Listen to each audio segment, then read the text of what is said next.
नमस्कार दोस्तों, आप सभी का स्टडी फॉर यूपीएससी पीसी 7 में स्वागत है। आज तारीख है 5 जनवरी 2024 ईस्वी और आज का न्यूज़पेपर और आर्टिकल डिस्कशन का वीडियो होगा। ये आपको तो पता ही है कि कल GS 1 का मैंने पेपर डिस्कस किया था। आप में से बहुत सारे लोगों ने देखा भी होगा, जिन्होंने नहीं देखा है कृपया जाकर देखें।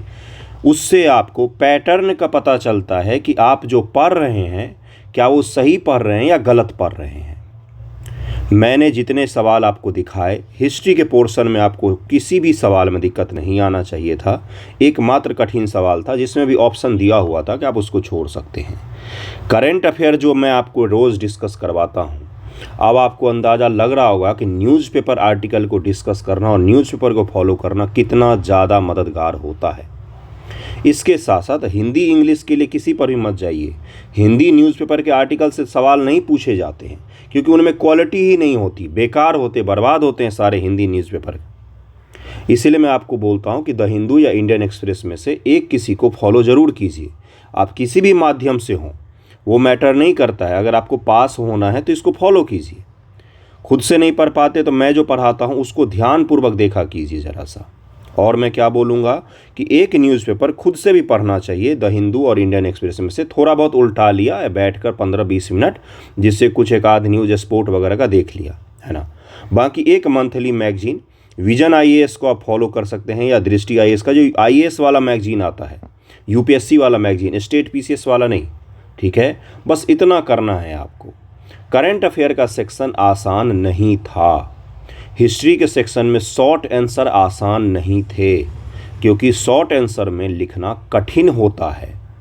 आज का GS 2 का पेपर आने दीजिए, फिर मैं आपको दिखाऊंगा कि करंट अफेयर की क्या महत्ता होती है और BPSC दरअसल में है क्या। GS 1 में तो कुछ था ही नहीं, GS 2 के कंपेयर में आज का पेपर आने तो दीजिए एक बार, है ना। तो इसलिए मैं बोलूँगा कि कम से कम लिखते पढ़ते चलिए अच्छे तरीके से, और सिलेबस और पैटर्न को, नए पैटर्न को फॉलो कीजिए, मेरे साथ ही कीजिए। अगर आप खुद से नहीं करना चाहते हैं तो आपका मेंस में अच्छे खासा तैयार करवा दूंगा। ओके, देखिए आज का हेडलाइन क्या है। हेडलाइन है कि जो भारत के 8 नेवी के जवान हैं, कहाँ पर हैं, तो ये कतर में कैद हैं।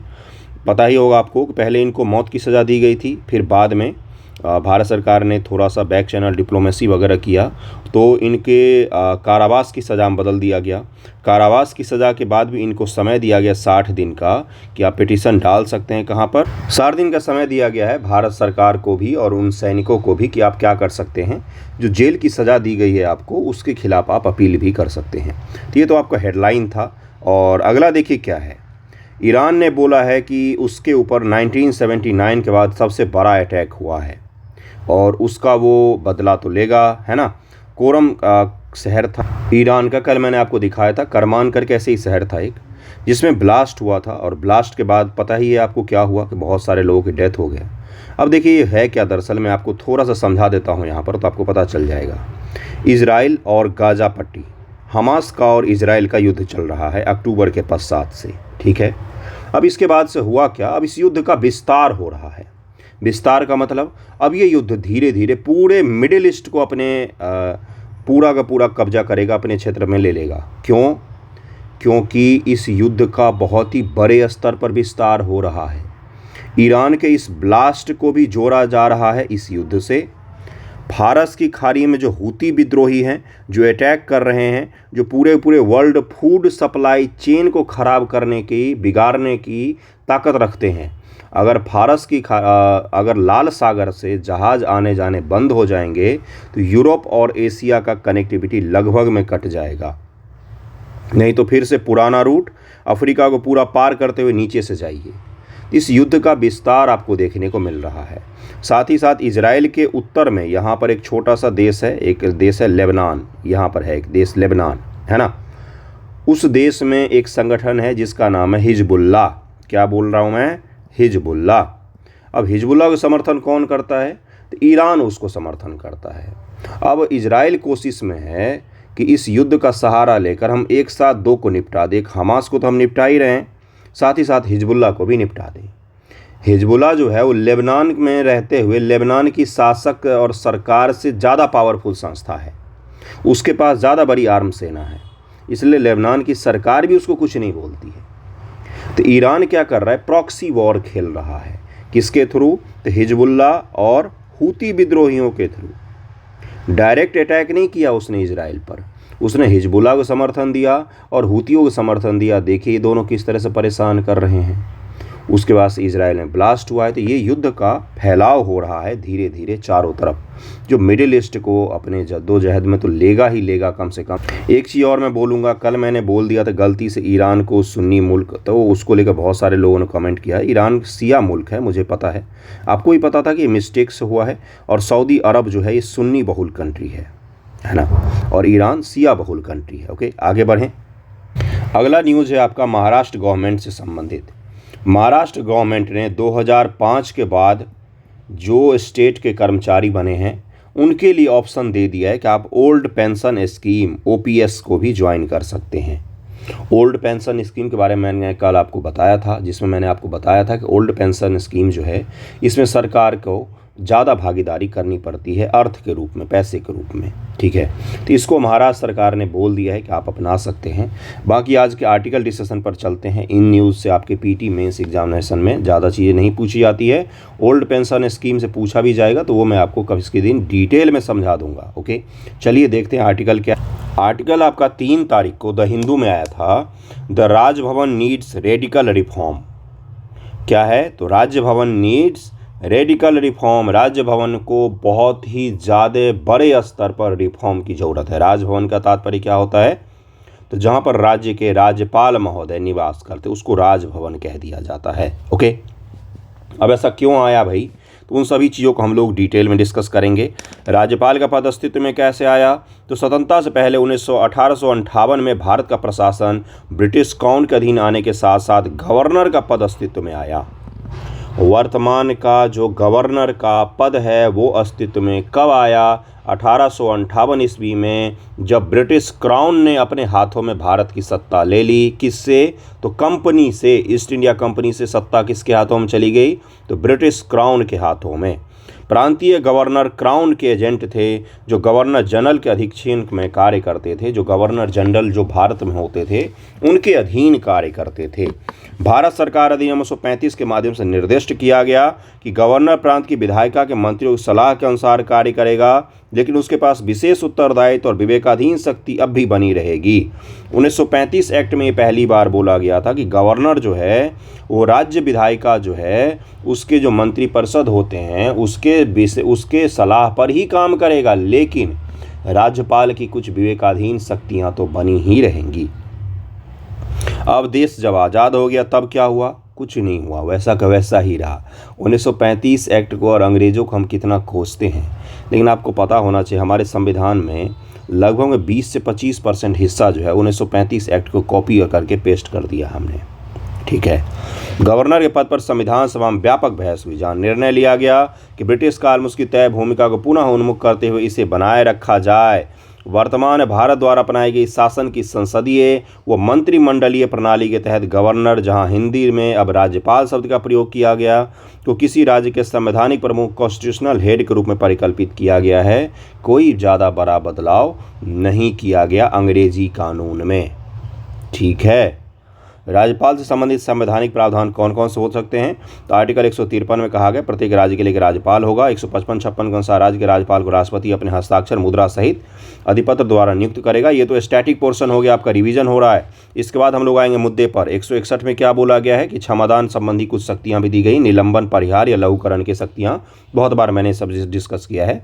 163 में कहा गया कि जहाँ राज्यपाल से अपेक्षित है कि वह विवेकानुसार कार्य करे, उन विषयों को छोड़कर राज्यपाल को अपने कृत्यों का प्रयोग करने में सहायता एवं सलाह देने के लिए मंत्रिपरिषद होगी, जिसका प्रधान मुख्यमंत्री होगा। यही सेम कॉपी पेस्ट कर दीजिए आप केंद्र सरकार के मामले में। मुख्यमंत्री की जगह पर प्रधानमंत्री का नाम लिख दीजिए, राज्यपाल की जगह राष्ट्रपति महोदय का नाम लिख दीजिए, बात खत्म हो जाती है। कोई खास बदलाव नहीं है। कुछ विवेकाधीन शक्तियाँ और क्षमादान की शक्तियाँ राष्ट्रपति महोदय के पास ज़्यादा होती हैं। सेना के मामले में भी राष्ट्रपति महोदय क्षमादान वगैरह करने की शक्तियाँ रखते हैं। देखिए, अब राज्यपाल की विवेकाधीन शक्तियाँ क्या क्या है, अब इसी को लेकर विवाद होता है। राज्य विधानसभा में किसी भी दल के पास स्पष्ट बहुमत न होने की स्थिति मुख्यमंत्री की नियुक्ति करना। अब जैसे JDU है, BJP है और आरजेडी को भी अभी हम अलग अलग मान लेते हैं, ठीक है। तीनों गए लोकसभा इलेक्शन में, 100 सीटें चाहिए सरकार बनाने के लिए। बीजेपी को मिला मान लीजिए 80 सीट, ठीक है। आरजेडी को कितना मिला? आरजेडी को मिला 79 सीट। जेडीयू को मिला मान लीजिए 82 सीट, है ना। बीजेपी वाले नाराज़ हो जाएंगे। अब राज्यपाल महोदय ने क्या किया कि आरजेडी को सरकार बनाने के लिए बुला लिया। ये क्या है? ये जनता के साथ धोखाधड़ी है। ये राज्यपाल की विवेकाधीन शक्तियों का दुरुपयोग है, ठीक है। किसको बुलाना चाहिए था? जिसके पास सबसे ज़्यादा सीट है। तो यहाँ पर इसके कारण से कई बार विवाद हुए हैं। कर्नाटक में आपने देखा होगा, एमपी में भी देखा, महाराष्ट्र में भी देखा होगा।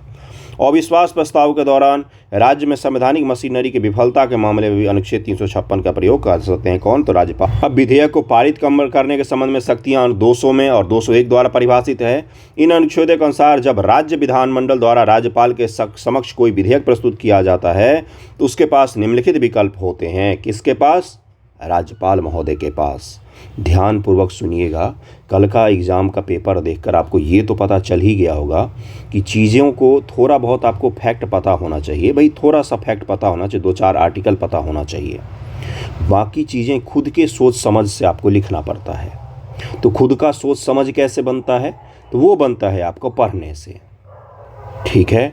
आगे बढ़ें। अगला देखिए क्या है, यह विधेयक पर अनुमति दे सकता है, जिसका अर्थ है कि विधेयक एक अधिनियम बन जाएगा। पहला क्या कर सकते हैं राज्यपाल महोदय की अनुमति दे देंगे और विधेयक बन जाएगा अधिनियम। यह विधेयक पर अपनी सहमति रोक सकता है, जिसका अर्थ है कि विधेयक अस्वीकृत कर दिया जाता है, ठीक है भाई। यह विधेयक यदि वह धन विधेयक नहीं है को विधेयक या उसके कुछ प्रावधान और पुनर्विचार के अनुरोध वाले संदेश के साथ राज्य विधायिका को वापस कर सकता है। मनी बिल को वापस नहीं किया जा सकता, ना तो राष्ट्रपति के द्वारा ना तो राज्यपाल के द्वारा। आगे बढ़ें। उसके अलावा कोई अगर एक्ट वगैरह विधेयक वगैरह है तो उसको वापस कर सकते, भाई एक बार और पुनर्विचार कर लो, देख लो एक बार, है ना। यह विधेयक को राज्य विधानमंडल द्वारा संशोधन के साथ या बिना संशोधन के दोबारा पारित किया जाता है तो राज्यपाल इस पर अपनी अनुमति नहीं रोक सकता है।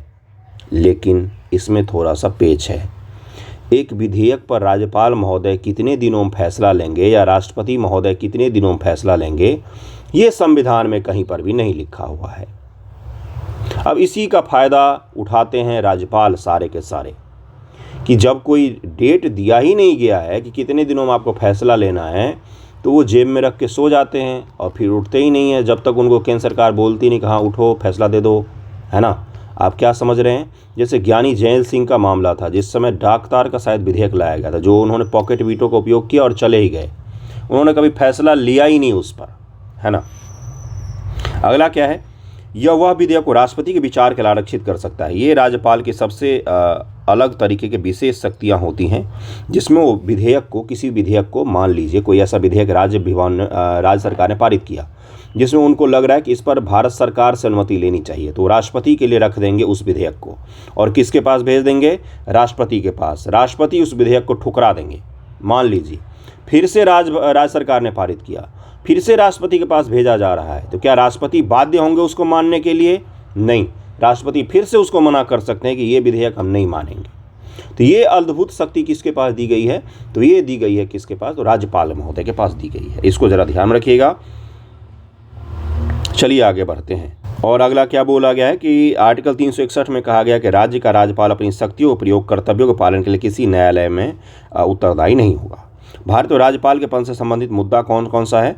संबद्ध आधारित नियुक्ति, यानी कि कई मामलों में देखा गया सत्तारूढ़ दल से संबंधित राजनेताओं, पूर्व नौकरशाहों को नियुक्त कर दिया जाता है जिन पर गैर पक्षपातपूर्ण ढंग से, पक्षपातपूर्ण तरीके से फैसला लेने का आरोप लगता रहता है कि ये क्या कर रहे हैं, इनका रिमोट कंट्रोल दिल्ली में बैठा हुआ है। यही बोलते हैं, न्यूज़पेपर में यही बोलते हैं। देखा होगा आपने, नेता लोग आरोप लगाते, खासतौर से तमिलनाडु और कौन से राज्य, तो और आपका केरल राज्य हो गया।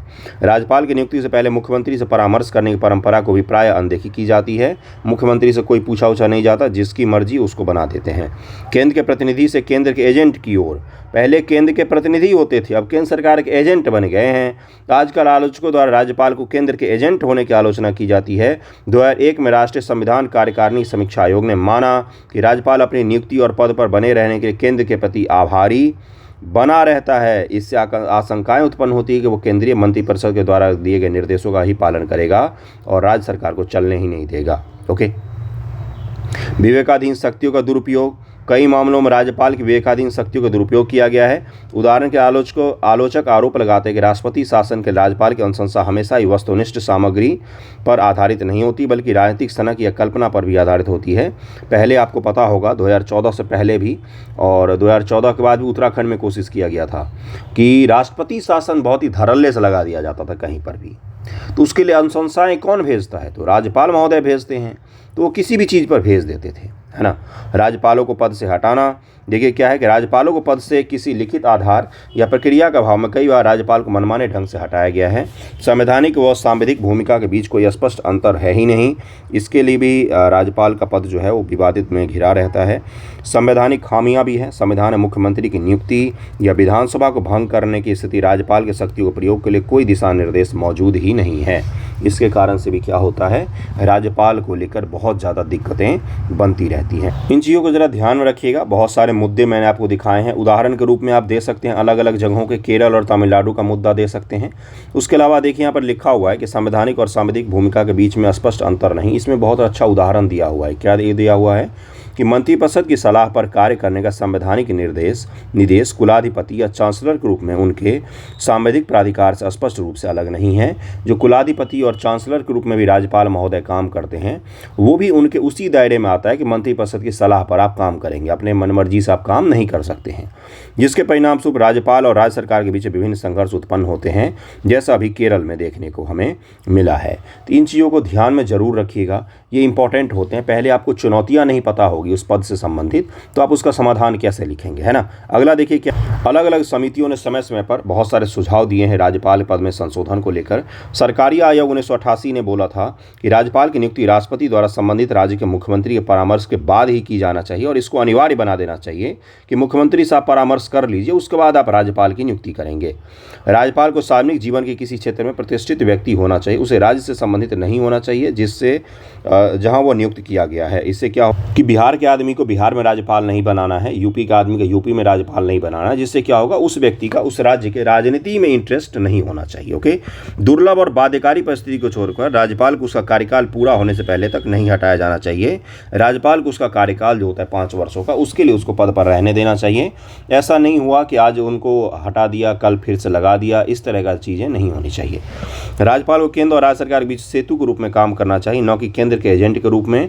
आपको जोड़ने का काम करना चाहिए। सेतु जोड़ती है, सेतु पुल होता है इसका मतलब ये दो चीज़ों को जोड़ती है हमेशा, है ना। तो सेतु के रूप में काम करना चाहिए। राज्यपाल अपनी विवेकाधीन शक्तियों का प्रयोग संयमित और विवेकपूर्ण तरीके से करना चाहिए। उनका उपयोग लोकतांत्रिक प्रक्रिया को कमजोर करने के लिए नहीं करना चाहिए कभी भी। एस.आर. बोमई कौन थे? तो कर्नाटक के पूर्व मुख्यमंत्री थे। इनके मामले 1994 में क्या निर्णय दिया गया था? इस निर्णय के माध्यम से शत्रुतापूर्ण केंद्र सरकार द्वारा राज्य सरकार को मनमानी बर्खास्तगी पर रोक लगा दी गई। निर्णय में कहा गया कि विधानसभा का पटल ही एकमात्र ऐसा मंच है जहां मौजूदा सरकार के बहुमत का परीक्षण किया जाना चाहिए, न कि राज्यपाल के व्यक्तिगत राय के आधार पर। राज्यपाल जो हैं वो बहुमत पर फैसला नहीं ले सकते हैं, केवल और केवल विधानसभा में जो बहुमत का फैसला लिया जा सकता है या अल्पमत का फैसला लिया जा सकता है। एस.आर. बोमई का मामला बहुत फेमस है। वेंकटचलैया आयोग 2002। राज्यपाल की नियुक्ति एक समिति द्वारा की जानी चाहिए जिसमें प्रधानमंत्री, गृह मंत्री, लोकसभा अध्यक्ष और संबंधित राज्य के मुख्यमंत्री शामिल हों। प्रधानमंत्री, गृह मंत्री, लोकसभा अध्यक्ष और कौन? तो उस राज्य का मुख्यमंत्री शामिल होना चाहिए। ये वेंकटचलैया आयोग ने सुझाव दिया था। ओके, राज्यपाल को 5 वर्ष का कार्यकाल पूरा करने देना चाहिए जब तक कि सिद्ध दुर्व्यवहार या अक्षमता का आधार पर वह स्वयं त्यागपत्र न दे दे, राष्ट्रपति द्वारा हटाया नहीं जाए। तो ये भी किसमें बोला गया था? तो वेंकटचलैया आयोग में। उसके बाद से राज्यपाल को राज्य के दैनिक प्रशासन हस्तक्षेप नहीं करना चाहिए, उसे राज्य सरकार के मित्र, दार्शनिक, मार्गदर्शक के रूप में काम करना चाहिए, वेंकटचलैया आयोग में बोला गया था। सारे सुझाव तो दिए गए हैं, लेकिन सुझाव मानना बाध्यकारी थोड़ी न होता है। रामेश्वर प्रसाद बनाम भारत संघ 2006। यह पता चलने के बाद कि राज्यपाल ने बिहार में राष्ट्रपति शासन की सिफारिश करने अपनी शक्ति का दुरुपयोग किया था, सर्वोच्च न्यायालय ने कहा कि राज्यपाल का प्रेरित मनमाना आचरण न्यायिक समीक्षा का अधीन है। उसी रामेश्वर प्रसाद बनाम भारत संघ में सर्वोच्च न्यायालय ने पहली बार कहा था कि राज्यपाल महोदय के कृत्य जो होंगे, कार्य जो होंगे, वो संवैधानिक परीक्षण के अधीन है, वो न्यायिक परीक्षण के अधीन है। हम न्यायिक परीक्षण उसका कर सकते हैं, जुडिशियल रिव्यू उसका कर सकते हैं। जब हाल ही फिलहाल में आपने देखा होगा कि केरल और तमिलनाडु के राज्यपाल को लेकर सुप्रीम कोर्ट ने फैसला सुनाया कि राज्यपाल इस तरह से एक्ट को घेर कर बैठे नहीं रह सकते हैं, उनको फैसला विद इन टाइम पीरियड लेना ही पड़ेगा। ओके, इसी प्रकार से पुंछी आयोग में क्या बोला गया? पुंछी आयोग 2010 में बनाया गया था। आयोग ने संविधान से राष्ट्रपति के प्रसाद पर्यंत वाक्यांश, जिसका अर्थ है कि राज्यपाल को केंद्र सरकार की इच्छा पर हटाया जा सकता है, वो हटाने की सिफारिश की थी, लेकिन हटाया नहीं गया है। आयोग ने सुझाव दिया इसके बजाय राज्यपाल को केवल राज्य विधानमंडल के प्रस्ताव द्वारा ही हटाया जाना चाहिए। अभी कुछ दिन पहले ही तमिलनाडु सरकार ने भी यही मांग की थी कि राज्यपाल को राज्य विधानमंडल के द्वारा हटाया जाना चाहिए, लेकिन ये कहीं न कहीं गलत भी होगा। राज्यपाल न केवल केंद्र सरकार का प्रतिनिधित्व होता है, बल्कि राज्यों पर केंद्र के पकड़ को भी दिखाता है, जिसके कारण से राज्य सरकारों को राज्यपाल को हटाने की शक्तियाँ नहीं देनी चाहिए। ओके, बीपी सिंघल बनाम भारत संघ 2010 के मामले में क्या बोला गया था? सर्वोच्च न्यायालय ने निर्णय दिया कि राष्ट्रपति किसी भी समय बिना कोई कारण बताए राज्यपाल को हटा सकता है। ऐसा इसलिए क्योंकि राज्यपाल भारत के संविधान के अनुच्छेद 156(1) के तहत राष्ट्रपति के प्रसाद पर्यंत पद पर बना रहता है। हालांकि न्यायालय ने यह भी माना कि मनमाने, मनमौजी और अनुचित आधार पर उसे नहीं हटाया जा सकता। ऐसा नहीं हुआ कि सुबह सुबह राज्यपाल को फ़ोन करके बोलो कि हाँ भाई पद पर से हट जाओ, ऐसा नहीं होना चाहिए। नवाब रोबिया बनाम उपाध्यक्ष 2016 का मामला है। इस मामले में सर्वोच्च न्यायालय ने BR अम्बेडकर की टिप्पणियों का हवाला दे दिया, जहां कहा कि संविधान के तहत राज्यपाल के पास ऐसा कोई कार्य नहीं है जिसे वह स्वयं निष्पादित कर सके। ऐसा भी कार्य नहीं, हालांकि उसके पास कोई कार्य नहीं है, उसे कुछ कर्तव्य निभाने होते हैं। सदन इस अंतर को ध्यान में रखे तो उपयुक्त होगा। उसके पास कोई विशेष कार्य नहीं दिया गया राष्ट्रपति को, उनको कुछ कर्तव्य दिया गया जिसको आपको निभाना पड़ता है। ओके, सर्वोच्च न्यायालय ने निर्णय दिया कि संविधान का अनुच्छेद 163 राज्यपाल को अपने मंत्रिपरिषद की सलाह के विरुद्ध या उसके बिना कार्य करने के समान विवेकाधीन शक्तियाँ नहीं सौंपता है। इसके कारण से आपको क्या करना पड़ेगा? जो आपका कर्तव्य है उसको आप निष्ठापूर्वक तरीके से जरूर निभाएंगे। राष्ट्रीय राजधानी क्षेत्र दिल्ली सरकार बनाम भारत संघ 2018। सर्वोच्च न्यायालय ने एक संवैधानिक पीठ में संवैधानिक संस्कृति की धारणा के आधार पर संविधान के नैतिक मूल्यों की पहचान करने की आवश्यकता पर बल दिया। संवैधानिक नैतिकता उन व्यक्तियों की जिम्मेदारी होती है और कर्तव्यों को सौंपती है जो संवैधानिक संस्थाएं कार्यभार संभालते हैं।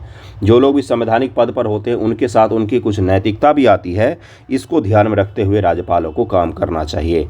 कौशल किशोर बनाम उत्तर प्रदेश 2023 में न्यायालय ने कहा कि सरकारी कार्यकारियों की अभिव्यक्ति की स्वतंत्रता को संविधान के अनुच्छेद 19(2) द्वारा अनुमत युक्त निर्बंध के अलावा किसी अन्य माध्यम से कम नहीं किया जा सकता है। तो ये सारे के सारे मामले आपको समझ में आ गए होंगे।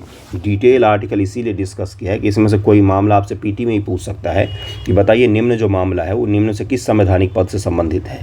तो इसीलिए आपको बताया है, कारण भी बताए हैं, चुनौतियां भी बताई है और समाधान भी बताया है।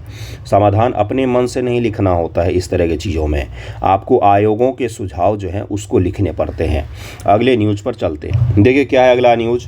Aditya L1 ISRO mission to study sun set to be placed in final orbit tomorrow.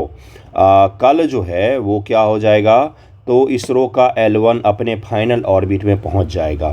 L1 पहुंच जाएगा अपने फाइनल ऑर्बिट में। इससे क्या होगा? इससे होगा कुछ नहीं, हम वहाँ पर बैठ के सूर्य का अध्ययन करेंगे। अब दिखाता हूँ मैं इसरो के बारे में, आदित्य L1 के बारे में थोड़ा सा बता देता हूँ, क्योंकि कल के न्यूज़पेपर में तो फिर इस पर डिटेल आएगा ही। उससे पहले ही मैं क्यों ना करवा दूँ आपको सारा कुछ डिटेल में, है ना। देखिए आदित्य L1 मिशन है क्या, वैसे तो आपको पता होगा, फिर भी एक बार रिवाइज कर लेते हैं। आदित्य L1 1.5 मिलियन किलोमीटर की दूरी से सूर्य का अध्ययन करने वाला पहला अंतरिक्ष आधारित वेधशाला श्रेणी का भारतीय सौर मिशन होगा। L1 बिंदु तक पहुंच गया है 125 दिन लगने के पश्चात। ओके, एस्ट्रोसैट वर्ष 2015 के बाद आदित्य L1 भी इसरो का दूसरा खगोल विज्ञान वेधशाला श्रेणी का मिशन होगा। ओके, इस मिशन की यात्रा भारत के पिछले मार्स ऑर्बिटर मिशन के मंगलयान की तुलना में काफ़ी छोटी है और इसके कारण से ये पहुँच गया है। अब कल से ये अध्ययन करना शुरू कर देगा। L1 क्यों लगा हुआ है इसके नाम में? क्योंकि लैग्रेंज पॉइंट से अध्ययन करेगा। लेकिन उससे पहले पेलोड को समझ लीजिए, फिर मैं आपको लैग्रेंज पॉइंट भी समझाऊंगा। लैग्रेंज पॉइंट कुछ नहीं होता, ये सन है, ये अर्थ है ना, ये सन है। अब इन दोनों की ग्रेविटी है अपनी अपनी, ये ग्रेविटी एक दूसरे को खींचने की कोशिश करते हैं। एक ऐसा बिंदु होगा जहां पर कोई यान अगर बिना ईंधन के भी बैठा रहे, बस दोनों का ग्रेविटी काउंटर हो जाएगा। ना तो पृथ्वी उसको खींच सकेगी, ना तो सूर्य उसको खींच सकेगा। बीचों बीच बिंदु पर स्थित होगा वो लैग्रेंज पॉइंट पर, जहाँ पर अपने इंजन को ऑफ करके स्थिर तरीके से बैठ सकता है वो। सूर्य की ग्रेविटी का उस पर कोई खास असर नहीं पड़ेगा, पृथ्वी की ग्रेविटी का कोई खास असर नहीं पड़ेगा, और यहाँ से वो क्या करेगा, सूर्य का अध्ययन कर सकता है आसानी से। इसको लैग्रेंज पॉइंट कहा जाता है। तो लैग्रेंज पॉइंट बहुत सारे होते हैं, उसमें लैग्रेंज पॉइंट 1 पर अभी बैठा हुआ है कौन, तो आदित्य L1 कल से बैठ जाएगा। ओके, बस इसी को बोलते हैं लैग्रेंज पॉइंट, और कुछ नहीं होता। अब देखिए इसमें पेलोड में क्या क्या रखा गया है आदित्य L1 मिशन में, तो बस नाम ध्यान में रखिएगा, और कुछ चीज़ों को ज़्यादा समझना, ज़्यादा डीप टेक्निकल में जाना नहीं है, क्योंकि पूछता नहीं है आपसे। VELC यानी कि ये एक पहला पेलोड होगा जो उसका इमेज वगैरह खींचेगा और वहाँ से चीज़ों को भेजेगा। SUIT photosphere and chromosphere imaging, IUC, LEOS, URSC, IISU, सब अलग अलग तकनीक होते हैं फ़ोटो खींचने के, अलग अलग स्पेक्ट्रम में। एक्सरेज में हम फिर खींचते हैं, फिर आपको UV रेज में खींचते हैं, अलग अलग स्पेक्ट्रम हम खींचकर उसका अध्ययन करेंगे। किसका, तो सूर्य का अध्ययन करेंगे। ज़्यादा टेक्निकल आपको नहीं जाना, बस टर्मिनोलॉजी ध्यान रखिएगा। हो सकता है आपसे एग्जाम में पूछ ले कि सोलेक्स है ना, HEL10S, PAPA, ASPEX, ये सब चर्चा में था हाल ही में। ये किससे संबंधित है, इसलिए मैं आपको बोलूँगा कि इन चीज़ों के बस नाम ध्यान में रख लीजिएगा, टर्मिनोलॉजी ध्यान रखिएगा। इनमें ज़्यादा डीप में नहीं जाना है, क्योंकि उतना डीप वो आपसे पूछेगा भी नहीं और बच्चों को समझ में भी नहीं आएगा। मेन ये भी तो होता है, क्यों आम पब्लिक ये सब चीज़ें समझे। बस आपको ये ध्यान में रखना है कि ये सब अलग अलग क्या है, तो सेंसर्स और कैमरे लगे हुए हैं आदित्य L1 में, जो क्या करेगा, तो सूर्य का अध्ययन करने का काम करेगा। ठीक है, इनके नाम बस ध्यान में रख लीजिएगा। ओके, आगे बढ़े हम लोग। अगला देखिए क्या है, उद्देश्य क्या था इस मिशन का। उद्देश्य सौर कोरोना, सूर्य है, सूर्य के चारों तरफ जो कोरोना का हिस्सा होता है, प्रकाश मंडल, क्रोमोस्फीयर और सौर पवन के बारे में मूल्यवान अंतर्दृष्टि प्रदान करना, मूल्यवान अध्ययन करना इसका काम है। आदित्य L1 का प्राथमिक उद्देश्य सूर्य के विकिरण, उष्मा, कण प्रवाह तथा चुंबकीय क्षेत्र सहित सूर्य के व्यवहार और वो पृथ्वी को कैसे प्रभावित करते हैं के संबंध में गहरी समझ हासिल करना। ये सब का सब किसका काम होगा, तो आदित्य L1 का काम होगा। लैग्रेंज पॉइंट मैं आपको समझा चुका हूँ। लैग्रेंज पॉइंट अंतरिक्ष में वे स्थान होते हैं जहाँ सूर्य और पृथ्वी जैसे दो बड़े परिक्रमा करने वाले पिंडों की गुरुत्वाकर्षण शक्तियाँ एक दूसरे को संतुलित करती है। इसका अर्थ है कि छोटी सी वस्तु जैसे कि अंतरिक्ष यान अपनी कक्षा को बनाए रखने के लिए अधिक ईंधन का उपयोग किए बिना इस बिंदु पर रह सकती है। बस इसी का मतलब होता है L1। दोनों का ग्रेविटी जो होता है वो यहाँ पर काउंटर हो जाता है, और उसके बाद से क्या होगा कि ये जगह पर सैटेलाइट को रखकर वहाँ से निरीक्षण हम कर सकते हैं। किसका, तो सूर्य का। बस यही होता है लैग्रेंज पॉइंट। कुल पाँच लैग्रेंज पॉइंट हैं, जिनमें से प्रत्येक की अलग अलग विशेषताएं हैं। ये बिंदु एक छोटे द्रव्यमान को दो बड़े द्रव्यमान के मध्य स्थिर पैटर्न परिक्रमा करने में सक्षम बनाते हैं, और यहीं से परिक्रमा कर करके क्या करेगा, सूर्य का अध्ययन किया जाएगा। अगले टॉपिक पर चलते। अगला आपका PT फैक्ट है। क्या है कि देखिए, नेवी के टॉप डेक में चेंज हुआ है, मतलब उसके टॉप ऑफिसर्स में चेंज किया गया है। दिनेश के त्रिपाठी जो हैं, दिनेश के त्रिपाठी, उनको vice chief of naval staff बनाया गया है, दिनेश कुमार त्रिपाठी को। ओके, एक दिन पहले ही दिनेश के त्रिपाठी की जगह पर, पहले ये क्या थे, तो पहले ये फ्लैग ऑफिसर थे। इनकी जगह पर किनको लगाया गया फ्लैग ऑफिसर, तो संजय जसजीत सिंह जी को लगाया गया है। तो आपको उनका नाम तो ध्यान में नहीं रखना है, लेकिन दिनेश के त्रिपाठी जी का नाम जरूर ध्यान रखिएगा। क्या बनाया गया इनको, तो इनको बनाया गया new vice chief of naval staff. Vice army chief जैसे होते हैं ना, वैसे ही वाइस आपके नेवी चीफ हो गए। ओके, इनका नाम जरूर ध्यान रखिएगा, ये आपके लिए इंपॉर्टेंट है। बाकी सारे नाम आपको ध्यान में नहीं रखने होते हैं। देखिए क्या लिखा हुआ है कि इंडिया का जो डिजिटल फुटप्रिंट है वो बढ़ रहा है बहुत तेज़ी से। इसके कारण से साइबर अटैक भी अपने देश में बहुत ज़्यादा हो रहे हैं। डिजिटल फुटप्रिंट क्या होता है कि लोग अब डिजिटली चीज़ों में ज़्यादा एक्टिव हो गए। बस इसका सामान्य सार्थ यही होता है, और कुछ भी ज़्यादा डिटेल में नहीं जाना। दरअसल हमारी आबादी कितनी है, तो 1.4 बिलियन यानी कि 140 करोड़ आबादी है हमारी, और 140 करोड़ आबादी बहुत बड़ी आबादी है, जो दुनिया की सबसे बड़ी आबादी में से एक है, जो इंटरनेट का उपयोग करती है। इस इंटरनेट उपयोग करने वालों की जब संख्या बढ़ती है तो वल्नरेबिलिटी भी बढ़ जाती है, खतरा भी बढ़ जाता है। बहुत सारे लोग इंटरनेट का उपयोग करते हैं, लेकिन किस प्रकार से किया जाता है ये नहीं पता होता है। एट रैंडम किसी भी लिंक पर आप क्लिक कर देते हैं, कहीं पर भी किसी भी वेबसाइट को ओपन दे देते हैं, एक्सेस दे देते हैं, किसी भी ऐप को डाउनलोड करके उसको सारा कुछ एक्सेस दे देते हैं। ये तो कुछ बेसिक चीज़ें हुई जिसके कारण से साइबर थ्रेट जो है वो भारत में बढ़ता ही जा रहा है। तो 2024 में और भी संभावना है बढ़ने की। तो इसके बारे में बताया गया है कि 2024 में भारत पर साइबर अटैक की संभावना जो है वो आज और भी ज़्यादा बढ़ेगी। ही। क्यों? क्योंकि डिजिटल फुटप्रिंट पूरे देश भर में बढ़ रहा है। इसमें बस मैं ये बता देता हूँ आपको कि किस प्रकार से भारत सरकार रोकने का प्रयास कर रही है। बाकी साइबर अटैक वगैरह बहुत बार मैंने पढ़ाया है। आप भारतीय अपराध समन्वय केंद्र बनाया गया है। साइबर अपराध समन्वय केंद्र केंद्र सरकार के द्वारा एक केंद्र पूरे देश में सभी प्रकार के साइबर अपराध से निपटने के प्रयासों का समन्वय करता है। राष्ट्रीय साइबर फॉरेंसिक प्रयोगशाला बनेगा। यह ऑनलाइन या ऑफलाइन दोनों तरीकों से सभी राज्य केंद्र शासित प्रदेश पुलिस जांच अधिकारी को प्रारंभिक चरण के साइबर फॉरेंसिक की सहायता प्रदान करता है। साइट्रेन पोर्टल भी बनाया गया है। साइबर अपराध जांच फॉरेंसिक अभियोजन के महत्वपूर्ण पहलुओं पर ऑनलाइन पाठ्यक्रम के माध्यम से पुलिस अधिकारी, न्यायिक अधिकारी तथा अभियोजकों की क्षमता निर्माण हेतु विशाल ओपन ऑनलाइन पाठ्यक्रम है। कौन सा? तो साइट्रेन पोर्टल। कभी इस पर जाकर देखिएगा, आपको भी बहुत कुछ सीखने को मिल सकता है। अगला क्या है? वैसे सामान्य पब्लिक के लिए नहीं है, जो भारत सरकार का अधिकारी वगैरह या पुलिस राज्य सरकार के अधिकारी या जो सीखना चाहते हैं उनके लिए ये चीज़ें होती हैं, या जो इन चीज़ों को डील करते हैं उनके लिए है। आप देख ही सकते हैं यहाँ पर लिखा हुआ है कि फॉरेंसिक और अभियोजन के महत्वपूर्ण पहलुओं पर ऑनलाइन पाठ्यक्रम के माध्यम से पुलिस अधिकारी, न्यायिक अधिकारी और अभियोजकों की क्षमता के निर्माण के लिए इस पोर्टल को डिजाइन किया गया है। राष्ट्रीय साइबर अपराध रिपोर्टिंग पोर्टल है एक ऐसा मंच जहां जनता साइबर अपराध की घटनाओं को रिपोर्ट कर सकती है, जिससे महिलाओं और बच्चों के प्रति अपराधों पर विशेष ध्यान दिया जाता है। एक अपराध का रिपोर्टिंग पोर्टल भी बनाया गया है। कभी भी आपके साथ कोई साइबर अपराध होता है तो आप इस पोर्टल पर जाकर उसको दर्ज जरूर कीजिए, जिससे आपको कुछ सहायता मिल सके। नागरिक वित्तीय साइबर फ्रॉड रिपोर्टिंग और प्रबंधन प्रणाली या वित्तीय धोखाधड़ी की तत्काल रिपोर्टिंग और टोल फ्री के हेल्पलाइन के माध्यम से ऑनलाइन साइबर शिकायतें दर्ज करने में सहायता हेतु एक प्रणाली बनाया गया है। किनके लिए? तो आम लोगों के लिए। महिलाओं और बच्चों के प्रति साइबर अपराध निवारण योजना भी बनाई गई है। साइबर अपराध की जांच में कानून प्रवर्तन एजेंसियों की क्षमताओं को विकसित करने के लिए राज्यों और केंद्र शासित प्रदेशों को वित्तीय सहायता प्रदान की जाती है और महिलाओं और बच्चों से जुड़े हुए जो साइबर अपराध हैं उस पर रोक लगाने की कोशिश की जाती है। संयुक्त साइबर समन्वय दल राज्यों केंद्र शासित प्रदेश के कानून प्रवर्तन एजेंसियों के बीच विशेष रूप से साइबर अपराधों से संबंधित बहुक्षेत्राधिकार वाले क्षेत्रों में समन्वय बढ़ाने के लिए इस दल का गठन किया गया है कि राज्य सरकार और केंद्र सरकार जो है वो मिलकर क्या करे, साइबर अपराध से निपटने की कोशिश करे। इन कुछ चीज़ों को ध्यान रखिएगा। बाकी अपने स्तर पर ज़्यादा चीज़ें ध्यान में रखनी चाहिए। खुद से खुद की सिक्योरिटी को ज़्यादा बढ़ावा देना चाहिए। अगले न्यूज़ पर चलते हैं, देखते हैं अगला न्यूज़ क्या है आपके लिए। देखिए, अगला न्यूज़ है आपका पीटी फैक्ट से जुड़ा हुआ। उसके बाद फिर हम लोग मेंस वाले एक सवाल पर आएंगे और दिखाऊंगा मैं। जो इजिप्ट है, जो मिस्र है, वो अपने राजधानी में एक बहुत ही बड़ा सा विस्तार कर रहा है और एक तरह से न्यू कैपिटल ही डिज़ाइन कर रहा है पूरा का पूरा। तो पीटी में कई बार पूछ लेता है कि हाल ही में किस देश ने न्यू कैपिटल डिज़ाइन को लेकर प्रस्ताव रखा है। तो आपको पता होगा कि ये इजिप्ट की राजधानी कहाँ है? तो कायरो या काहिरा। हिंदी में क्या कहा जाता है? काहिरा कहा जाता है और इंग्लिश में कायरो कहा जाता है। तो कायरो के कहाँ पर? तो कायरो के पूर्व में। कल मैं आपको पूरा मैप भी दिखा दूंगा, आज बस जानकारी के लिए बता रहा हूं मैं आपको।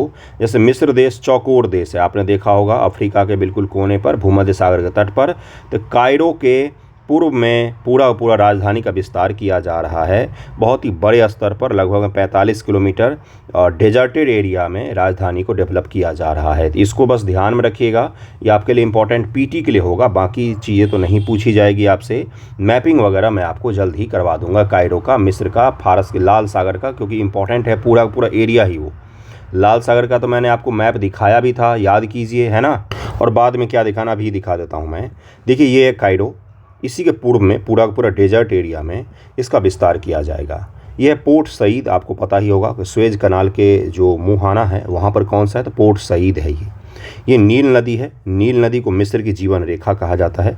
यही है वो रेड सी जो आजकल बहुत ज़्यादा चर्चा में है, तो इसको ज़रा तो ध्यान में रखिएगा ही। बाकी ये आपको पता ही है कि ये स्वेज नहर, गल्फ ऑफ स्वेज इसको कहा जाता है, और इसको बस ध्यान में रखिएगा। ठीक है, आगे बढ़ें। इस जगह को ज़रूर ध्यान में रखिएगा, कायरो को, और कायरो राजधानी है, यहीं पर गीज़ा भी है।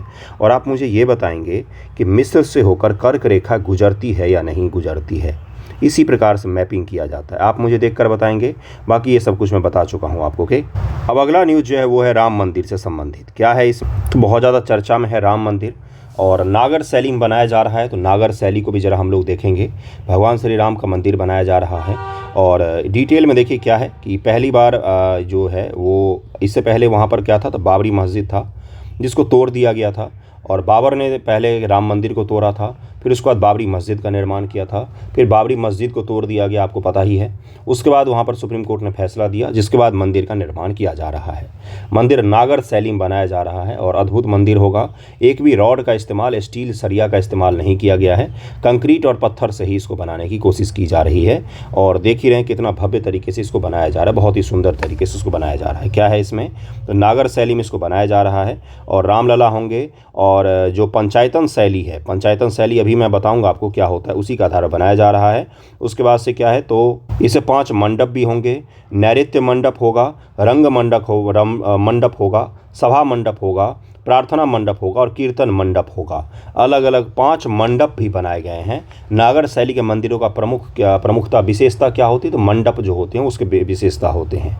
उसके बाद से क्या है, इसमें अलग अलग जो है कोनों पर अलग अलग देवी देवता भी होंगे। इसमें सूर्य होंगे, भगवती होंगे, गणेश होंगे, शिव होंगे, हनुमान होंगे और अनुपमा होंगे। ये सारे के सारे देवी देवता इसमें निवास करेंगे। टेम्पल जो है ये महर्षि वाल्मीकि और वशिष्ठ, विश्वामित्र, इन सभी के जो उस समय के ऋषि मुनि थे उनका भी मंदिर इसमें शामिल होगा। फाउंडेशन रखा गया 14 मीटर के करीब में लेयर, इसका फाउंडेशन के लिए रखा गया है। नीचे से ज़मीन से खोदकर 14 मीटर के करीब में, तो फाउंडेशन बहुत ही गहरा है। एक भी आयरन का, लोहे का इस्तेमाल एक भी नहीं किया गया इसको बनाने के लिए। ठीक है, इसको ज़रा ध्यान रख लीजिएगा। बाकी मैं आपको क्या बताता हूँ, अब तो नागर शैली की विशेषता के बारे में आपको बता देता हूँ। अयोध्या शहर को रीप्लान किया जा रहा है, लगभग में एक तरह से आपको पता ही होगा। अयोध्या एयरपोर्ट का निर्माण किया जा रहा है, बहुत ही बड़े स्तर पर निर्माण हो भी गया है। अयोध्या धाम रेलवे स्टेशन का भी बहुत ही बड़े स्तर पर निर्माण किया जा रहा है। अयोध्या जो वर्षों से उपेक्षित थी, अब उसको फिर से थोड़ा सा हाईलाइट किया जा रहा है और अच्छी चीज़ है। इससे पर्यटन तो बढ़ेगा ही, बाकी चीज़ें बढ़े न बढ़े, लेकिन इसका कोई राजनीतिक फ़ायदा ना उठाए, है ना। बहुत सारे लोग आपको बोलते हुए मिलेंगे कि रामलला आएंगे। राम भगवान कभी गए ही नहीं इस देश से, तो आएंगे कैसे। बाबर के द्वारा मस्जिद तोड़ देने से इस देश से राम कैसे चले गए। बाबर के बेटा का बेटा अकबर, है ना, अकबर के ज़माने में तुलसीदास जी ने रामचरितमानस लिखा। उसके बाद से तो देश में राम नाम का तो बोलबाला बढ़ा ही है, कम कैसे हो गया। मंदिर तोड़ देने से राम कहाँ गए थे, कहीं नहीं गए थे, इस देश में ही थे। राम अभी भी हैं और राम हमेशा ही रहेंगे। मंदिर बन जाने से ना तो वो आएंगे, ना तो मंदिर तोड़ देने से वो जाएंगे। जिस देश की संस्कृति में कोई व्यक्ति शामिल हो तो उस देश से उस व्यक्ति को हटाया ही नहीं जा सकता है। कहीं कोशिश भी कर लेंगे तो भी नहीं संभव होगा। तो कोई अगर ये बोलता है तो वो गलत बोलता है, ऐसा नहीं बोलना चाहिए। ओके, बहुत सारे लोग राम के नाम पर राष्ट्रवाद कर रहे हैं, राजनीति कर रहे हैं। रामायण में कितने कांड हैं ना, वो भी नहीं पता होगा उनको, मैं सही कह रहा हूँ। आप में से भी बहुत लोगों को नहीं पता होगा रामायण में कितने कांड दिए गए हैं। बाल कांड पहले आता है, अयोध्या कांड पहले आता है, आरण्य कांड है या सुंदर कांड पहले आता है, ये भी नहीं पता होगा और राम राम करते रहते हैं। ठीक है, कीजिए, लेकिन है ना, चलिए आगे बढ़ते। जिनको पढ़ने समझने की ज़्यादा ज़रूरत होती है उन पर थोड़ा सा फोकस किया कीजिए। राम के जीवन का 1% हिस्सा भी आपके अंदर आ गया ना, उनके व्यक्तित्व का, उनके आदर्शवाद का, तो जीवन बदल जाएगी आपकी भी और इस देश की भी। ठीक है, आगे बढ़ते हैं। देखिए, नागर शैली के मंदिर की कुछ विशेषता है।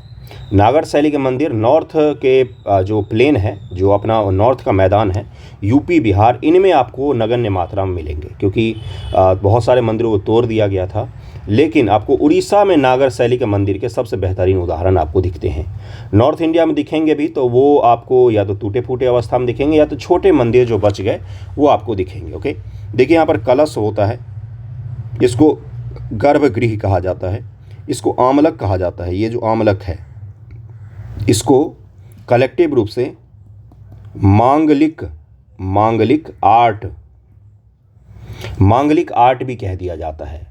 पूजा पाठ के लिए हिंदू धर्म में या इस्लाम धर्म में जैसे आपने देखा होगा कि टॉम्ब के ऊपर में चांद और तारा लगा दिया जाता है, जैसे आपने देखा होगा ताजमहल के ऊपर में लगा हुआ, तो मांगलिक आर्ट में आएंगे सारे के सारे, धर्म से संबंधित आर्ट में आएंगे वो। ठीक है, उसका कुछ मान्यता होता है, उसके आधार पर उसको रखा जाता है। जैसे हिंदू धर्म में क्या होता है, कलश है ना, कलश के ठीक नीचे आमलक, फिर शिखर है, फिर उरु शिखर होता है, फिर अंतराला होता है, फिर महामंडप कहा जाता है इसको, महामंडप, फिर मंडप होता है, फिर अर्ध मंडप होता है। ये प्रदक्षिणा पथ है जिसमें मंदिर के चारों तरफ आप प्रदक्षिणा करते हो। ठीक है, इसको ज़रा ध्यान में रखिएगा। ये क्या है, तो ये खासियत होती है किसकी, तो नागर शैली की।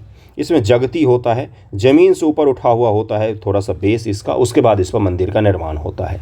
क्या गोपुरम होगा इसमें, गोपुरम द्रविड़ शैली के मंदिर का उदाहरण है।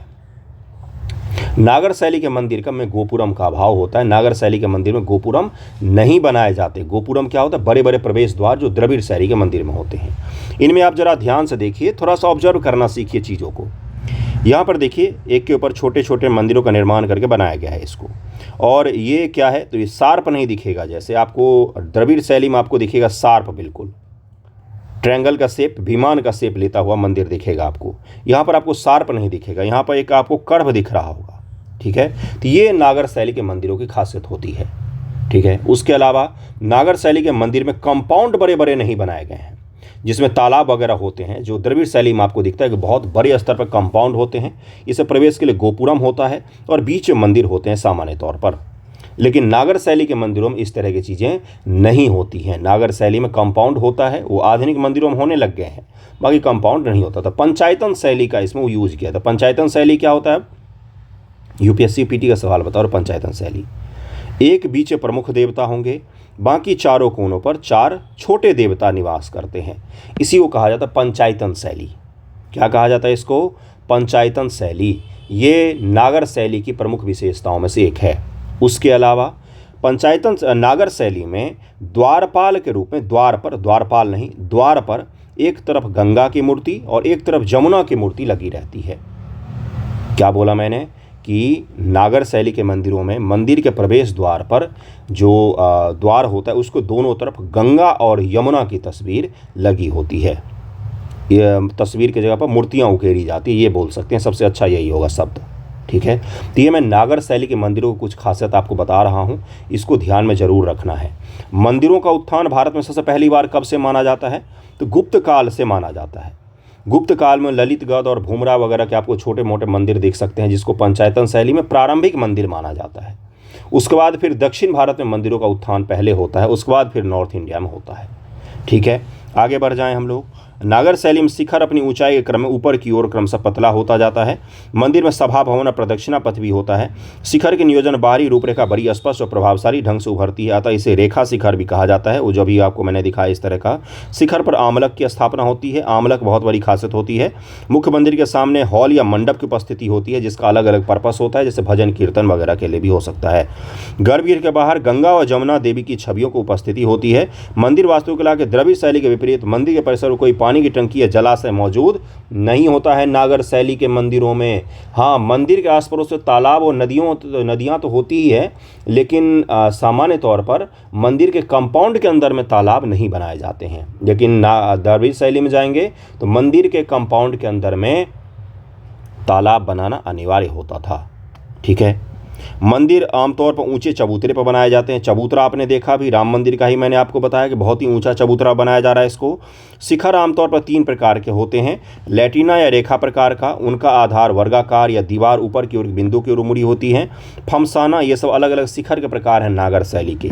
उनका आधार व्यापक, लैटिना की तुलना में ऊंचाई में छोटा, वे एक सीधी रेखा में ऊपर की ओर झुकते जाते हैं, इस प्रकार से झुकते जाते हैं। वल्लभी प्रकार का, उनके पास एक आयताकार आधार जिसकी छत गुंबदकार कक्षों के रूप में, उन्हें वैगन वेल्टेन रूप्स भी कहा जाता है, इस तरह से बनाई जाती हैं। शिखर के आकार अगर आपको ध्यान में नहीं रहे तो ध्यान में नहीं रखना है, ज़्यादा जोर नहीं देना है दिमाग पर। जो चीज़ याद हो रहा है बस उसी को याद करके आगे बढ़ते जाइए, और कुछ इसमें खास है नहीं। ओके, बाकी तो बता ही दिया मैंने आपको, बाकी तो इसमें कुछ है नहीं। अगले न्यूज़ पर चलते हैं। अगला न्यूज़ देखिए क्या है, बिहार से संबंधित। लेकिन एक फैक्ट और देख लीजिए उससे पहले। देखिए क्या लिखा हुआ है यहाँ पर कि मंदिर के अंदर दीवार को 3 ऊर्ध्वाधर विमानों विभाजित किया गया था, जिन्हें रथ कहा जाता है। इन्हें त्रिरथ मंदिर के रूप में भी जाना जाता है। बाद में पंचरथ, सप्तरथ और यहाँ तक नवरथ मंदिर भी अस्तित्व में आए। किसमें? तो नागर शैली की बात हो रही है यहाँ पर, इसको ध्यान में रख लीजिए। बाकी इसमें कुछ खास है नहीं। बनने दीजिए मंदिर को और उद्घाटन वगैरह होने दीजिए, तो एक बार और पढ़ लेंगे। देश में आपको नागर शैली कहाँ कहाँ पर दिख सकता है? तो सूर्य मंदिर, कोणार्क का सूर्य मंदिर, पुरी में जगन्नाथ मंदिर, भुवनेश्वर लिंगराज मंदिर और वास्तुकला के नागर शैली के बेहतरीन नमूने ये सब के सब हैं। भारत साइबर अपराध से निपटने सरकार की पहल तो मैंने बता दी। अब बिहार स्पेशल का एक न्यूज़ कवर कर लेते हैं जो आपके लिए इंपॉर्टेंट है। बिहार स्पेशल में कुछ खास तो है नहीं कि और क्या खास है, तो खास भी है खास नहीं भी है। सुप्रीम कोर्ट ने बोला है बिहार सरकार को, जातिगत जो आपने सर्वे किया उसका संपूर्ण डेटा पब्लिक में रखिए, और किस प्रकार से सर्वे किया ये भी डेटा रखिए।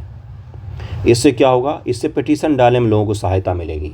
कि लोगों को जब तक संपूर्ण डेटा नहीं पता होगा, सरकार अपने चॉइस से अगर डेटा को केवल रिलीज करेगी तो सही से पिटीशन नहीं डाला जा सकेगा। तो हाल ही में सर्वोच्च न्यायालय ने बिहार जाति आधारित सर्वेक्षण के मामले में कहा कि सर्वे का पूरा विवरण सार्वजनिक डोमेन में रखा जाना चाहिए, ताकि उसके निष्कर्षकों को अगर कोई चाहे तो चुनौती देना सके तो दे सके, चुनौती देना चाहे तो दे सके। जल्दबाजी में भी क्या क्या बोल रहा हूँ। सुप्रीम कोर्ट ने बोला है बिहार सरकार को कि सार्वजनिक डोमेन में यानी कि पब्लिक में आप क्या करेंगे, तो सर्वे आधारित सारा कुछ डेटा पब्लिक में रखेंगे, जिससे क्या होगा, किस प्रकार से सर्वे किया गया, किसका कितना डेटा आया है, ये सब के सब डेटा सबके सामने आएंगे। और उससे क्या होगा, पिटीशन डालना, उसको चैलेंज करना कहीं ना कहीं आसान होगा। इस डेटा के आधार पर तो पता ही है बिहार में क्या हुआ है, 75% रिजर्वेशन की सीमा को बढ़ाकर कर दिया गया है। और पता ही है आपको कि इसमें बहुत सारा डेटा भी आया था। राज्य की कुल आबादी 63% हिस्सा ओबीसी और ईबीसी को मिलाकर ही हो जाती है। जारी आंकड़ों के अनुसार राज्य की संख्या 13.07 करोड़ से कुछ अधिक है, जिसमें से अत्यंत पिछड़ा वर्ग 36% है, जब सबसे बड़ा सामाजिक वर्ग है। इसके बाद अन्य पिछड़ा वर्ग 27.13% है, जो आपको पता ही है कि ये सारा का सारा हो गया है, और 50% बढ़ाकर 75% कर दिया गया है। तो इसी के लिए बिहार सरकार को सुप्रीम कोर्ट ऑफ इंडिया ने बोला है कि अब इस पर सुनवाई होनी शुरू हो सकती है, यानी कि इस पर न्यायिक रिव्यू इसका किया जा सकता है, पिटीशन डाला जा सकता है। इसलिए आपको क्या करना पड़ेगा, इसके सारे डेटा को पब्लिक में रखना पड़ेगा। आज का न्यूज़पेपर डिस्कशन यहीं पर समाप्त होता है। कैसा लगा है ज़रूर बताइएगा। बोलने में कहीं पर कुछ खामी और त्रुटि रह जाती है तो उसको भी बता दिया कीजिए मुझे, मैं उसमें सुधार कर लिया करूँगा। ऐसा कुछ नहीं है, और बहुत देर तक लगातार कोई स्क्रिप्ट नहीं पढ़ता हूँ मैं अपने मन से बोलता हूँ, समझाता हूँ, तो कभी कुछ शब्द इधर उधर हो सकते हैं। ओके, इंसान से ही एरर होता है। थैंक यू सो मच आप सभी का वीडियो देखने के लिए।